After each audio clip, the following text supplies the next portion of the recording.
वो एक इम्पॉर्टेंट मसला है जो हमारी फ्रूट इंडस्ट्री के साथ आप देख रहे हैं खिलवाड़ हो रहा है। पिछले 1 महीने से वो लोग चला रहे हैं और कोई 8 दिन पहले जब ये पहली क्राइसिस की सिचुएशन बन गई तो हमने गवर्नर साहब से, उस वक्त वो यहीं थे, उनसे रिक्वेस्ट की। We called on him. उन्होंने अपने चीफ सेक्रेटरी को डायरेक्ट किया था, उन्होंने प्रिंसिपल सेक्रेटरी को डायरेक्ट किया था कि ट्रैफिक की एक मीटिंग ली जाए। फॉलो करते रहे। उस दिन ट्रैफिक वालों की एक मीटिंग ली गई, डिविजनल कमिश्नर भी रहा। उसमें एक बड़ा अच्छा फ़ैसला लिया गया था कि जो ये फ्रूट ट्रक्स की मूवमेंट है इसको रेगुलेट करेंगे, इसको रेगुलेट करेंगे एक कमेटी के ज़रिए से, जिसमें फ्रूट ग्रोवर्स भी होंगे, हॉर्टिकल्चर डिपार्टमेंट के अफसरान भी होंगे, और वो जाए मौका जहाँ सबसे ज़्यादा परेशानी हो रही है काजीगुंड, जहाँ इनको खड़ा किया जाता है। बदकिस्मती से ग्राउंड में कुछ नहीं उसमें हुआ। द रिज़ल्ट वॉज 4-5 हज़ार के करीब ट्रकें जमा हो गई। मुझे लगा कि हम लोग सारे एक सियासी पार्टी पॉलिटिकल बयान तो दे रही है, लेकिन असर किसी का सरकार टस से मस नहीं हो रही थी। हमारी 80% आबादी इस पे डिपेंडेंट है, और इस साल फ्रूट माशाल्लाह अल्लाह के फजल से अच्छा भी था, और प्रोडक्शन कुछ एरियाज़ में अच्छी थी। तो हमने कहा कि नहीं, बेहतर है कि इसको थोड़ा सा वाज़ेह आपके ज़रिए से भी किया जाए, ताकि you are most important pillar of this whole process. लोगों को अगर कोई सुविधा मिल सकती है आपके ज़रिए से भी वो कोशिश करें। हालांकि 2 दिन हम कल भी चीफ सेक्रेटरी साहब से बात की और उनको बिल्कुल सीधा कहा कि साहब अगर नहीं होगा तो हमें काजीगुंड जाके बैठना पड़ेगा ग्रोवर्स के साथ।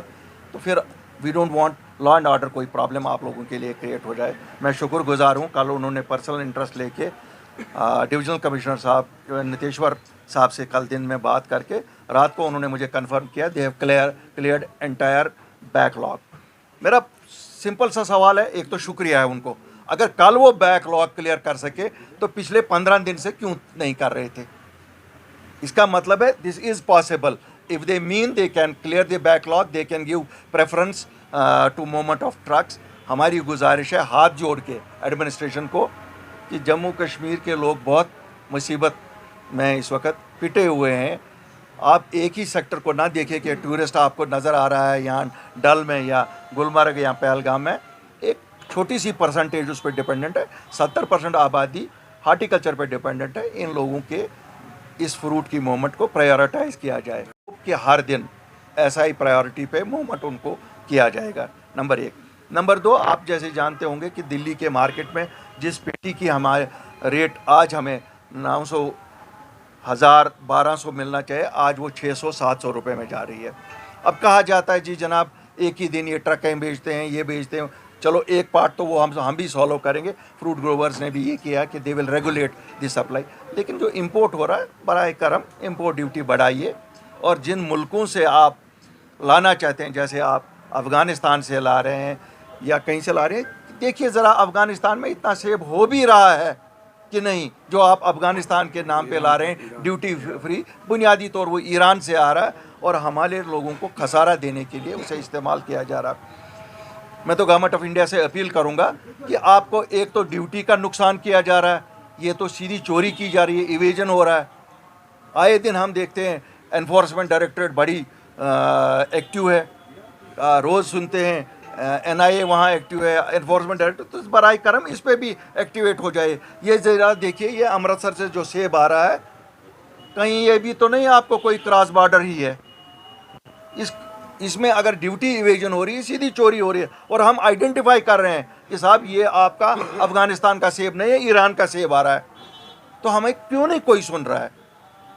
अगर गवर्नमेंट ऑफ इंडिया की कोई ये है तो then they should put Iran into that list कि ड्यूटी फ्री ईरान से हम ला रहे हैं।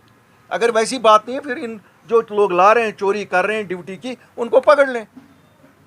ये बेचारे खाली जम्मू कश्मीर के लोगों को ही गिरफ्तार करना है हर चीज़ में, हर आए दिन हम देख रहे हैं। तो यही आज का मुद्दा था। This was the most important thing I wanted to. Bangladesh, हम कहते हैं एक साइड से कि बांग्लादेश अब हमारा सबसे करीब तरीन साथी है। तीस्ता की ट्रीटी भी हो गई, पानी की ट्रीटी भी हो गई, अब बिजली भी हमारे वज़ीर आज़म ने उनको यहीं से दे दी। वज़ीर आज़म साहब सब कुछ कर रहे हो बांग्लादेशियों के लिए, ज़रा कश्मीरियों के लिए भी कुछ करिए। उन्होंने जवाब में ड्यूटी लगाई कश्मीरी सेब पे। My request to the Honorable Prime Minister is kindly intervene in this matter.